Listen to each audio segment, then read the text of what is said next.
कहना चाहता हूं, हमें किसी को छोड़ने वाले नहीं है। चिंता मत करिए, जो हाथ आ जाए वो अंदर जाएगा, किसी भी कीमत पर उनको छोड़ने वाले नहीं है। मैं आपको इतना लेकिन आपको एक बात आज मैं बताना चाहता हूं। मेरे से कहा कि आपके साथ एक मीटिंग और होनी है, लेकिन उस मीटिंग को मेरे को बताया नहीं कि मीटिंग क्या होनी है। जब हमारा यमुना समझौता का एमओयू हो गया, उसके बाद एक दूसरे कमरे में 20-25 लोगों के साथ मेरी मीटिंग कराई। मैंने कहा ये लोग कौन है? कि ये राजस्थान के लोग हैं जो गुजरात के अंदर, सूरत के अंदर, बॉम्बे के अंदर, जो या तो ये स्वयं गए या इनके पूर्वज यहां से गए हैं और उन्होंने अपने कर्म से, अपने मेहनत से जो अपनी एक वहां काम किया है, और उसमें इन सभी को मैं लेकर के आया हूं। आपके साथ मीटिंग है। हम राजस्थान के 40,000 गांव में जल संचय का कार्यक्रम करना चाहते हैं, काम करना चाहते हैं कि जिससे कि हमारा पानी जमीन में उतर सके। जल संचय जन भागीदारी देश के यशस्वी प्रधानमंत्री नरेंद्र मोदी जी का सबसे अच्छा जो प्रोजेक्ट है, यह प्रोजेक्ट की शुरुआत आपने वहां से की और फिर आपने मेरे को बताया कि इस तरह से कार्यक्रम होने वाला है। हम 4-5 मुख्यमंत्रियों को सूरत बुलाया और सूरत बुला करके वो काम किया। और आप ताजुब करेंगे, मेरे को 40,000 गांव की सूची आपने मेरे को दी कि 40,000 गांव में जहां आवश्यकता होती है वो पानी बह करके जाता है, किसी नाले में जाता है, नाले से किसी नदी में जाता, नदी के माध्यम से सागर में पहुंच जाता है। उस पानी को हमें, खेत के पानी को खेत में, गांव के पानी को गांव में रोक करके राजस्थान की पानी को जमीन में उतार करके मां के किसानों को और आमजन को फायदा देना है, यह इन्होंने मां कहा। मित्रों, मैं आपको यह भी कहना चाहता हूं कि जिस तरह से देश के यशस्वी प्रधानमंत्री नरेंद्र मोदी जी ने लगातार कर्म भूमि से मातृभूमि जल संचय जन भागीदारी का जो ये कार्यक्रम किया है, आपने देखा होगा। बता रहे थे कि मेरे को उसके बाद बॉम्बे में बुलाया कि वहां के जो लोग हैं, कुछ व्यापारी हैं, 100 करोड़ रुपए खर्च करना चाहते हैं।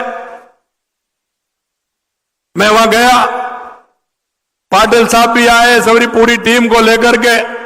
जो उन्होंने कहा पहले मेरे से कि 100 करोड़ रुपए खर्च करेंगे, और जब मैं वहां पहुंचा तो वो 200 करोड़ हो गए, और उसके बाद जब मैं आने लगा तो वो 300 करोड़ रुपए हो गए। मैं आपको विश्वास दिलाना चाहता हूं, आपने कहा था कि राजस्थान, क्योंकि राजस्थान के जो हमारे भाई बहन हैं वो सही कह रहे हैं। कुछ हमारे बुजुर्ग, हमारे ऐसे लोग जो पानी की वजह से जहां परेशानी थी, वो लोग बाहर गए थे, उन्होंने अपने अपने काम की, अपनी मेहनत से, अपनी ईमानदारी से वहां स्थान बनाया।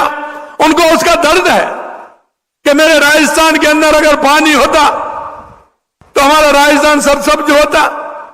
और मैं यही कहना चाहता हूं मेरे भाई और बहनों कि उन्होंने जिस मन से काम किया है, और अभी भी मैं जब गया था तो मैं जहां जाता हूं वहां ही कहता हूं, जो हमारे राजस्थान के लोग हैं और जिन्होंने, चाहे वो गुजरात के अंदर हो, महाराष्ट्र के अंदर हो, तेलंगाना के अंदर हो, आंध्र प्रदेश के अंदर हो, झारखंड के अंदर हो, आसाम के अंदर हो, जहां भी कहीं वो रह रहे हैं, निश्चित रूप से उनका मन और भाव इस तरह का है। उन्होंने कहा कि राजस्थान के लिए जो भी काम होगा उसको हम करेंगे, पूरे मन के साथ करेंगे। भाइयों बहनों, मैं आपको एक और मैं निवेदन करना चाहता हूं, क्योंकि आप बता रहे थे कि इतने हो गए, क्योंकि मेरे को पता है कि वहां के लोगों ने, किसी ने एक मशीन की कीमत 1-1, 1.5, 2-2 करोड़ रुपए, लेकिन वहां के उन लोगों ने मशीन लेकर के राजस्थान के अंदर भेजी। कम से कम 15-20 मशीन यहां चल रही है। बड़े बड़े 300 फुट के, 400 फुट के, 500 फुट के ट्यूबवेल उन्होंने किए हैं, क्योंकि कुछ एरिया हमारा ऐसा है जहां नीचे जमीन में पत्थर है, पहाड़ आ जाते हैं तो उसके लिए बड़ी मशीन काम करती है। मैंने कहा कि जब मैंने उनसे पूछा कि कितने हो गए, तो उन्होंने पिछले दिनों में 10-12 हजार ट्यूबवेल खोद करके उन्होंने बड़ी बड़ी मशीनों से काम किया है। जो हमारे छोटे स्ट्रक्चर बनाने का काम हुआ है वो बहुत बड़ी संख्या में हुआ है, क्योंकि उसमें गड्ढा खोद करके उसमें बूटे डाल करके और उनको बनाने का काम किया है। खेत में जहां भी आवश्यकता वो काम बड़ी संख्या में हुआ है। उनकी संख्या लगभग 4 लाख के बराबर, 4 लाख के लगभग है। लेकिन जो बड़े स्ट्रक्चर बनाए जिनमें बहुत बड़ी लागत लगती है, और सबसे बड़ी बात यह है ना तो उसमें सरकार का, ना उसमें किसी एजेंसी का काम, ना किसी एनजीओ का काम, वो लोग स्वयं आते हैं, स्वयं उस गांव में जाते हैं। सिर्फ प्रशासन के लोग और गांव के लोगों को यह बताना है कि इस गांव से पानी बह करके वहां जाता है, आपको यह स्ट्रक्चर यहां बनाना है या खेत में बनाना है, किसी ऐसे स्थान पर बनाना है जिससे उस पानी का संचय हो जाए और उसके अंदर पानी चला जाए। सिर्फ आपको इतना करना है। बाकी जो हमारे प्रवासी, हमारे तीनों भाई आए, ये ऐसे बहुत सारे लोग जो हमारे लग रहे हैं, उनको ये पूरी तैयारी के साथ ये पूरा काम ये कर रहे हैं। और मैं एक बात और कहना चाहता हूं, इनके मन में ये कल्पना, ये भाव आना बहुत बड़ी बात है। ये तो वहां काम कर ही रहे थे, लेकिन इनके मन में मातृभूमि के प्रति जो लगाव, इनकी जो इच्छा शक्ति, इनका जो मन की मेरे भाइयों को पानी वहां मिले। और माननीय पाटिल साहब सही कह रहे थे कि ये पीढ़ियों का काम है। आने वाले पीढ़ियां याद रखेंगी कि इस तरह से राजस्थान में काम हुआ है। और एक दिन कह रहे थे, पाटिल साहब ने मेरे से कहा कि अगर कोई सबसे ज्यादा पानी होगा और सबसे बड़ा कोई प्रदेश पानी के लिए जाना जाएगा तो वो राजस्थान होगा, राजस्थान होगा।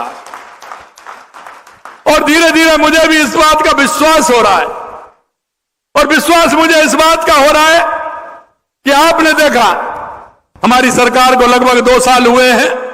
देश के यशस्वी प्रधानमंत्री नरेंद्र मोदी जी ने हमारी ईआरसीपी राम जल सेतु योजना, जो हमारे 18 जिलों के लिए आवश्यक है, उस पानी को दोनों का मध्य प्रदेश और राजस्थान का एमओयू करा करके, और वो योजना 77,000 करोड़ रुपए की स्वीकृति करने का काम हमारे देश के यशस्वी प्रधानमंत्री नरेंद्र मोदी जी ने और आप माननीय सीआर पाटिल जी के समय में यह काम हमारा जिस तरह से हुआ है। मैं आपसे एक बात और कहना चाहता हूं, यही नहीं, यमुना जल समझौता जो हमारे शेखावाटी का बहुत बड़ा काम है, मैं कांग्रेस के लोगों से कहना चाहता हूं, क्योंकि ये कांग्रेस के लोग बोल रहे हैं, भाई साहब यहां कई बार शिलान्यास भी इन लोगों ने कर दिया, चुनाव के समय में पत्थर भी लगा करके चले गए। यहां के बड़े बड़े लोग कांग्रेस में मंत्री भी रहे, केंद्र में भी मंत्री रहे, लेकिन उन्होंने यमुना जल के नाम पर 1% कोई काम नहीं किया, 1% काम नहीं किया। मैं धन्यवाद देना चाहता हूं हमारे देश के यशस्वी प्रधानमंत्री